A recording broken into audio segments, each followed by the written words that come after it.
Hello बच्चों, let's read your question and here in this question you will have to fill in the blanks. तो statement देखते हैं क्या है. The Bastar revolt started in, जो बस्तर का रिवोल्ट है वो कौन से सन में स्टार्ट हुआ था, तो वो स्टार्ट हुआ था 1910 में. ठीक है, तो यहाँ पे 1910 आपका आंसर है. अब देखो आप सोच रहे होंगे कि रिवोल्ट हुआ क्यों, लोगों ने क्यों रिवोल्ट किया. तो ये एक बहुत ही लॉन्ग स्टैंडिंग प्रोसेस का पार्ट था ये रिवोल्ट.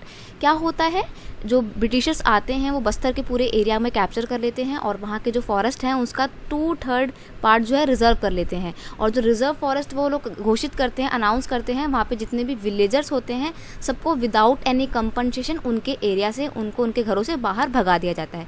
तो लोग बहुत गुस्सा आ जाते हैं. फिर एक वो होता है गरीबी में आटा गीला होने वाली बात एक और हो जाती है. 1899 में क्या हो जाता है, 1899 में आकर वहाँ पे फेमाइन की प्रॉब्लम हो जाती है, लोग भूखे मर रहे होते हैं.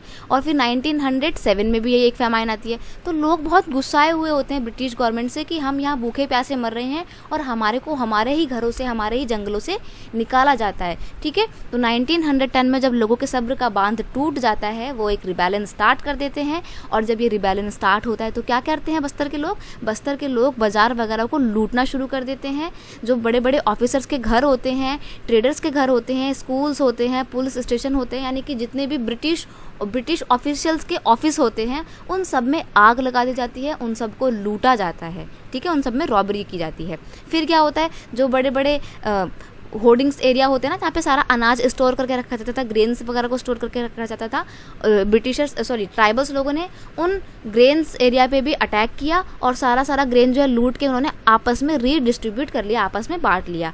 लेकिन अब आप सोचो ब्रिटिश गवर्नमेंट क्या हाथ पे हाथ धर के बैठे रहेगी? बिल्कुल ऐसा नहीं करेगी. जब उनको लग रहा है कि हाँ हमारे ऑफिसर्स को मारा जा रहा है, तो ब्रिटिश गवर्नमेंट ने भी एक्शन लिया और बहुत ही ब्रूटल तरीके से, बहुत ही बुरे तरीके से अत्याचार करके ये पूरा जो रिबेलियन था इसको सप्रेस कर दिया गया, दबा दिया गया. ठीक है, और जो बस्तर के लोग हैं उनका जो मूवमेंट, जो उनकी आवाज़ें उठ रही थी, उनको पूरी तरीके से दबा दिया गया. लेकिन जो बस्तर के लोग थे वो फिर भी कहते हैं कि हम ये रिवोल्ट में हारे नहीं बल्कि हम जीते थे, क्योंकि हमारा जो मेन लीडर था वो पकड़ा नहीं गया. क्योंकि पहले क्या होता था, जब दो लड़ाइयाँ होती थी तो लड़ाई करते थे तो क्या कहते थे कि वही जीतेगा जिसका राजा मर जाएगा, जिसके राजा को हम पकड़ लेंगे. तो यहाँ पर बस्तर के लोगों का मानना था कि जब ब्रिटिश गवर्नमेंट हमारे खुद के जो मेन लीडर है उसको पकड़ ही नहीं पाई तो वो कैसे जीत गई. ठीक है, तो बस्तर के लोगों का ये मानना था. और आगे जाके जो फॉरेस्ट रिजर्वेशन का 2/3 वाला पोर्शन था ना, इसको भी आधा कर दिया जाता है. तो बस्तर के लोग कहते हैं कि ये हार नहीं थी हमारी बल्कि ये तो एक जीत थी. ठीक है, तो आई होप आप समझ गए होंगे बस्तर का रिवॉल्ट कब स्टार्ट हुआ था, 1910 में.